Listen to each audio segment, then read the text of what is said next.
Hey everybody, now we're going to do a project where we invent a project, and I don't want you to stress out. I want you to relax and have fun with it.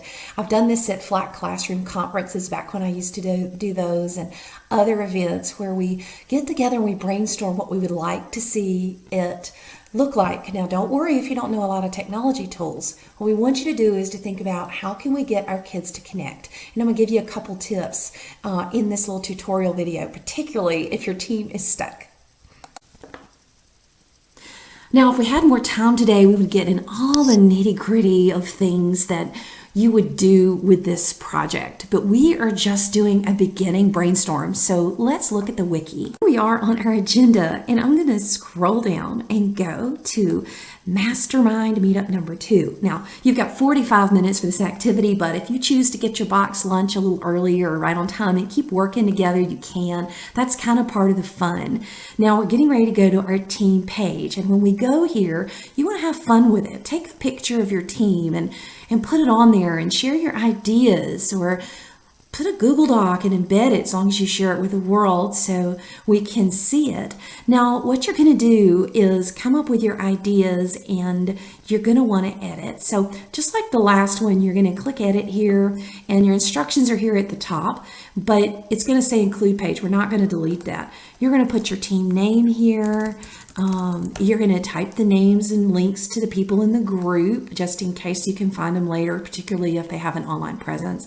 The name of your project. Now, you may want to do this last. Sometimes it takes a while to come up with a project name, and you're going to summarize the project here. Now, remember, I'm going to show you the rubric in just a second, and you want to have it be something that people can understand and to be simple.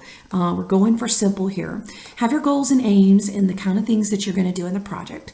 What are the compelling questions students will explore? So are they going to explore food around the world, or weather around the world? Are they boiling points of different things, or they have an experiment and they might record how long does it take to boil water and then compare their height above sea level and the difference it makes. So there's all kinds of ideas for the kind of things that they'll be exploring. How will they connect and interact with each other?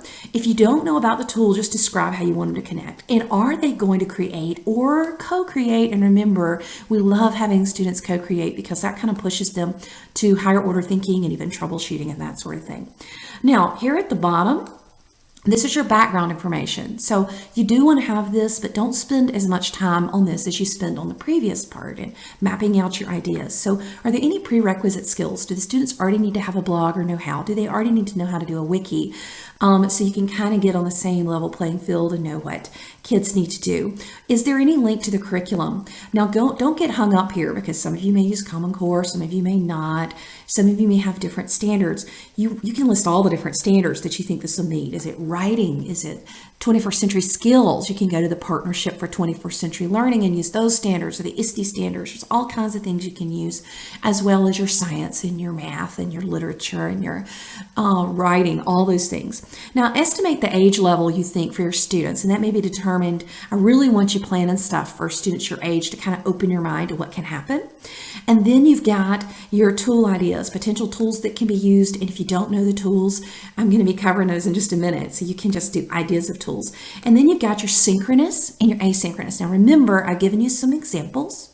Synchronous means at the same time, and it's kind of hard to do synchronous all the time. So you're definitely going to want to have some asynchronous tools as well. Now, when you're done, you're going to click Save and get this in here. And remember, this is your pitch. So if you have time, you can record a little video like I've done here in Office Mix and pitch it together.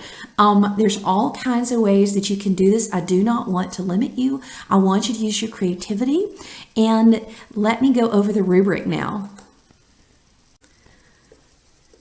We have a very simple rubric for you today. 25 points on how practical this idea is. And it may be more practical than you think. So don't start off with the practical. Just try to make it simpler as you go. How transformative is this project idea for the classrooms involved? So remember, we don't just want to throw new things into a classroom. We want to transform the classroom. Does it have asynchronous and synchronous communications methods? So you need to spell out both. That's 25 points. And then how marketable is this idea? So this will come to, is your title catchy? How interesting is this? Does this capture the imagination of teachers? Is it something that teachers can get excited about? And my hope and dream is that some of these projects will come to fruition. It always happens that people go on to create some of the projects that they brainstorm because they get so passionate, and it's so much easier than it ever used to be. So I'm here to help. Remember, put your cup to red if you need it, and I will work very hard to get to all of you because I really want to spend time with each table and have fun. This is there's not enough time because there's never enough time. So you need to just do the best with the time you have and have a good time and get creative. And again, put pictures or draw things out and snap a picture and put it on the wiki. And remember that Wikispace's help is right there at the top. So if you want to know how to do something specific with a wiki, you can always use that for your just-in-time professional development. But just don't get stuck up on the wiki. Hopefully there's one of you that can do the wiki for each of you. And I'm excited. Get started.